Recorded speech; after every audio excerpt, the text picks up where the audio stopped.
ภาษาอังกฤษคุณครูที่ต้องทำหน้าที่บริหารด้วยนะคะคุณครูใหญ่แล้วก็กลุ่มที่ทำเกี่ยวกับคุณครูที่ทำเกี่ยวกับชุมชนนะคะและหลังจากนี้ถ้าคุณครูท่านใดสนใจที่จะพูดคุยแลกเปลี่ยนกับคุณครูแต่ละกลุ่มนะคะเดี๋ยวทางทีมงานจะจัดห้องให้แต่ละคุณครูได้คุยกัน so after your presentation because you're all the 11 teachers are remarkable and they might be a discussion group so we will group you and then some of the Thai teacher would like to talk to you and exchange the experience perhaps afterwards after everybody's presentation at 4 p.m. Okay, so let's start with our special education teacher Penny. I call her Penny but her name is Penny Chongคุณครูเพนนีนะคะคุณครูเป็นคุณครูที่ตาบอดเมื่อเช้าจะเห็นแล้วนะคะประทับใจมากตอนที่ทินซิริไปที่โรงเรียนครูเนี่ยสิ่งที่เห็นที่เขาช่วยเหลือ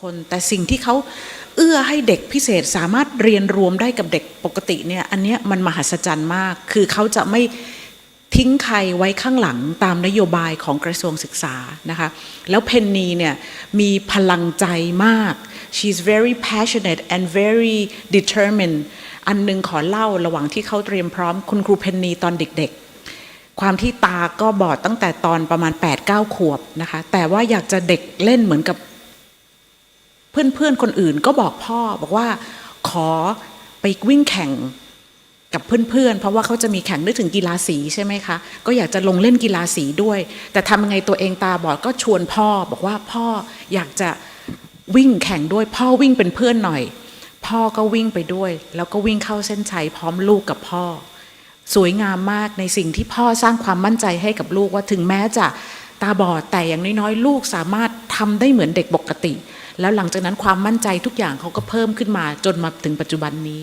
นะคะPenny, I have provided them some information, some introduction about you, how impressive you are when I met you and your story behind the scene when you were young and you want to join the race and you asked your dad to join you in the race so you can race with your friend just for fun. So that was very impressive story and beautiful. I'm not going to tell more, but I will let you tell the teacher here who are anxiously waiting to hear about your journey of becoming a teacher. Let's give a big round of applause to Miss Penny Chong from Singapore. Hello, can you all hear me? I think so. Okay. A very good afternoon to one and all. I'm Penny. I'm a resource teacher for visually impaired students in Ahmad Ibrahim Secondary School, a mainstream school in Singapore. Okay, let me start with some photos of my younger self. Okay, this slide contains some photos based on my interests. I like music, I play the piano, and I joined the military band because of my love for music. And I also, like what Dr. Tinsiri mentioned, I joined the school cross-country event with my father and managed to win a trophy for that. Okay, the next slide shows my class photo. That is when I was in Sep 1, and based on this photo, you all would have observed that I'm actually from Ahmad Ibrahim Secondary School. Yes, so I'm actually back in my alma mater to serve as a resource teacher to help the younger generation. I was not born blind. I lost my sight at age 9. When I lost my sight, I have to learn to live in a world of darkness, and I have to learn Braille to continue my studies. I attended the integration program for visually impaired students in Ahmad Ibrahim Secondary School and had greatly benefited from this program. I learned to be more independent and self-reliant when I was a student in Ahmad Ibrahim Secondary School.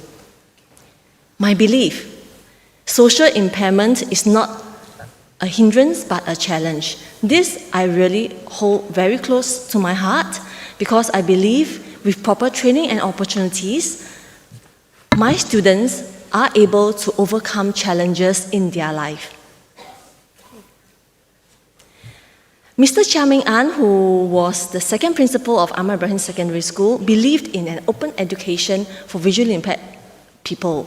So in 1967, we had the integration program for the visually impaired students, and this allowed visually impaired students to continue their studies in secondary school. What is integration? Okay, in my school, the visually impaired students study alongside with their sighted peers. Okay, they participated in most activities together, and they have to work together to complete tasks. As a coordinator, I work with other colleagues in other departments to actually design programs to bring about, to equip, enable, and empower my students. How do I equip my students? Basically, I equip them with knowledge and skills to be future ready. One example is our daily living skills. This is, to us, very important because to be able to do some simple food preparation when they are alone at home, I think that is important because nobody is at home to actually provide them with food. So if they have this skill, they can look after themselves and to be independent. Okay, I also explore with my colleagues, okay, on new possibilities for my students based on their interests. A few years back, I had this student who is very passionate over music. He loves music and he can play the flute very well. So we allowed him to try to take music as a formal subject, and we challenged ourselves and we journeyed with him for 4 years, and he actually did very well in music. So this is how we actually work. We see successes based on students' interests. We give them the support, we journey with them, and once we have the success, it becomes our school culture to say, if the student is willing to learn, why not? Let's go. Just do it. Advancement in technology also open up other areas. For example, Chinese language. My visually impaired students do not take Chinese language as a formal subject in their education, but with technology, teachers can now actually teach them to read and type in Chinese. Okay, besides equipping our visually impaired students, we also equip our sighted students, okay, with knowledge and also skills, okay, to develop greater empathy towards their visually impaired peers. Okay, we have programs where we bring the whole Set 1 cohort students to a place called Dialogue in the Dark. There they will be experiencing being visually impaired for roughly 45 minutes. They'll go through a tour in total darkness. So this experience, we hope that they can better understand their VI friends and the challenges that they face in their life.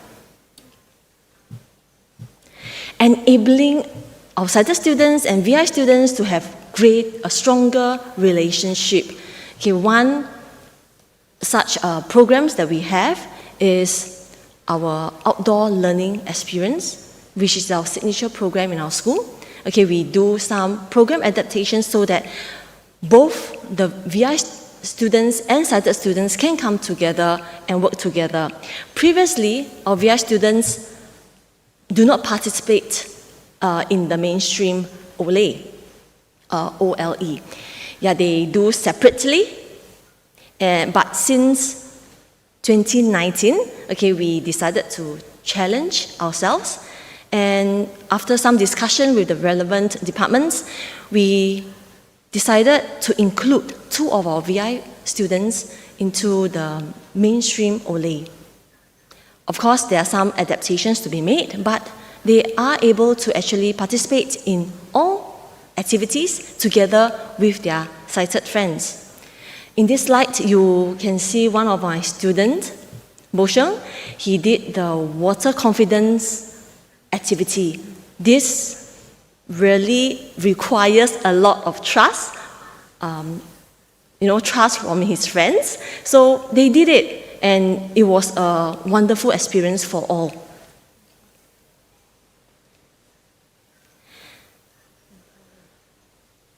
Okay. Empower our VI students, not just being at the receiving end of help. We also want them to be able to go out and help the community. This is done through programs when we have strong partnership with undergrads from the university. They design outings for our VI students, and we hope our VI students can look up to these undergrads as big brothers and sisters, like mentors, okay, so that they can have self-confidence and be more willing to try out things. So we brought them to places like to learn about environment, learn about sustainability, and we also brought them to the old folks' home, okay, where they interacted with the old folks. Okay, you can see from the pictures they did simple exercises and made snowflakes with the old folks. So this, we hope that our visually impaired students will understand that despite of their visual impairment, they are able to contribute back to society. They're not just helpless, always receiving help, but they can go out and help others as well. Visual impairment is not a hindrance but a challenge. Okay, that is really my belief. And in this slide, you will see a photograph of when the PMCA Foundation came to visit my school. In front of me, 2 of my colleagues, okay, and the lady who is directly in front of me, she was my teacher when I was a student in Ahmad Ibrahim Secondary School. And so I was really inspired by her because she was my resource teacher. She helped me a lot. And I am back in the school to actually continue her work and hope to inspire the younger generation. I would like to thank the PMCA Foundation for this opportunity to share my experiences with all of you here. Okay, before we end, I would like to show you a short video clip on my student cycling with a teacher. And we are really very proud of them because despite being visually impaired, he still can ride on a tandem bike.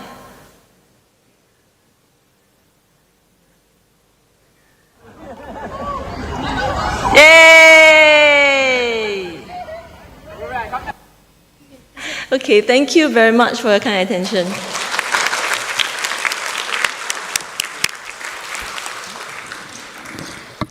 Thank you very much, Penny. That was very impressive. And you can see how she impressively giving a presentation for you. Perhaps some of us who have good eyes might not be able to do as good as her.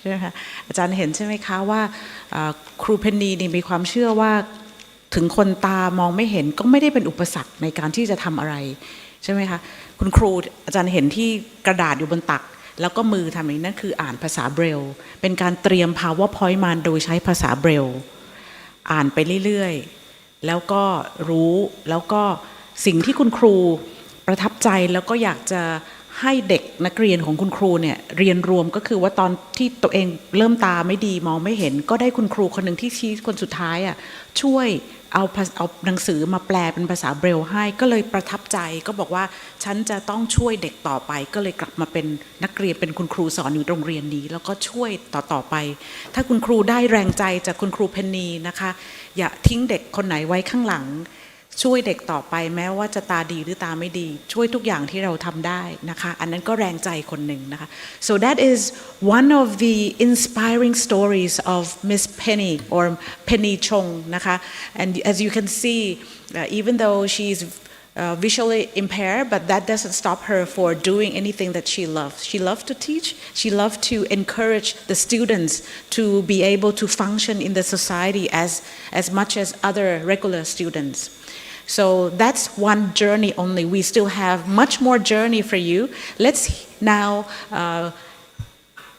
join the teacher who are the subject teacher. The second group that I'd like to invite you is the English teacher.How many of you are English teacher อาจารย์ท่านใดอยู่ในนี้เป็นคุณครูสอนภาษาอังกฤษยกมือ Please raise your hand if you are English teacher if you are language teacher สอนภาษาอะไรก็ได้ any language teacher ภาษาไทย Thai language English language สอนภาษาเหมือนกันหมดเลยไม่ว่าจะภาษาอะไร Indonesian language Bahasa any languageยกมือค่ะ raise your hand if you are language teacher oh good นะคะ so you can see how inspiring these groups are I'd like to invite 3 teachers who are language teacher similar to you นะคะ first is Mr. Irvin from Brunei Darussalam second is Miss Haris Dayani from Indonesia and third is Daw Ai Suwin from Myanmar นะคะกลุ่มนี้เป็นคุณครูสอนภาษาอังกฤษแต่ที่เมื่อสักครู่ถามก็คือว่าไม่ว่าจะสอนภาษาอะไรภาษาไทยภาษาอังกฤษภาษาญี่ปุ่นภาษาอะไรเนี่ยมันก็ใช้เทคนิคเดียวกันถูกไหมคะเทคนิคการสอนภาษาเดี๋ยวท่านคุณครูลองฟังว่าครู3คนเนี่ยถึงจะสอนภาษาอังกฤษแต่เทคนิคของแต่ละคนเนี่ยแตกต่างกันลูกเล่นแพรวๆว่าเอกลักษณ์ของแต่ละคนแตกต่างกันนะคะ so let's first The floor is yours, 3 of you, Irvin, Haris Dayani, and Dawai Suwin. So tell these teachers how you make your classroom fun when they learn English. Okay.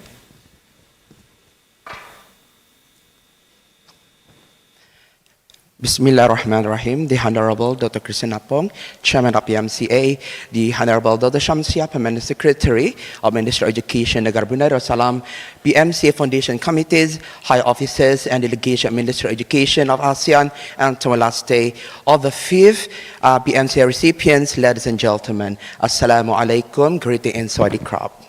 I'm Teacher Erwan, the PMCA recipient from Brunei Darussalam. Next. Okay. My task is in my school, I'm the English teacher and also the literacy coach. But for today, I would like to focus on my responsibility in teaching English. Next. Okay. This is my teaching for English Literacy Mastery Framework, where my pedagogy is connected heavily on this one. This is where I learn my teaching, how to teach English in my country. Okay, next. Okay, I am responsible, one of the teachers responsible for the year 6 student. There are 60 altogether before they entering to the secondary school. Next. Okay. This is the summary of the English literacy, simply called TFM. Okay, TFM is a very crucial. It's not only for English, but it can also be applied in other subjects too, because it helps teachers to design effective lesson from the planning to the implementation towards to the post-teaching. Next. Okay, the first part is structuring and organizing lesson effectively. Successful lessons systematically develop students' knowledge and understanding. Students are clear about what it is they are learning and how this builds on what they have learned in the previous lesson. Next. This is my lesson plan and my instruction. Effective lessons are organized into a sequence of distinct episodes, including a brief beginning and finishing with a final plenary. These episodes are predominantly dialogic, where we interact with the students and enable teachers to model, explain, question, illustrate, ask questions, and assess and evaluate. They also provide opportunities for students to practice, discuss in pair or in small groups. Okay, next. Okay, teach content dialogically. The foundation for effective teaching is the interaction with learners. We interact with the student. The literature refers to this as the dialogic teaching and learning. This can be described as teaching and learning that promotes students to talk, particularly the question I ask, how I ask questions, and how I respond to the students' ideas and answers. Next. Okay, this is whole class interactive teaching where I where I use different strategies, different form of question. For example, I get the student to explain, to conjecture, to compare, and to give reason. And it also involves the how I respond to my kids, how I acknowledge, incorporate them, to prove them, to think and to think even deeper by using strategies like adding to, revising, repeating. Next. This is how they discuss in pairs or small groups. Okay, next. And this is what we call KWL charts. What I know, this is at the beginning of the lesson, what I already know, and then what they want to know, that's the value. And the last one, at the end of the lesson, what I have learned in today's lesson. Next. Design effective learning tasks. The purpose of learning tasks is to initiate activity by students. Tasks become vehicles for learning when they provide opportunities for students to encounter and think about important ideas and themes in learning English. Next. Okay, this is collaborative tasks to explore, discuss, and explain ideas. Okay, there are several that we use in Brunei, such as station rotation, where we use blended learning, and that we use jigsaw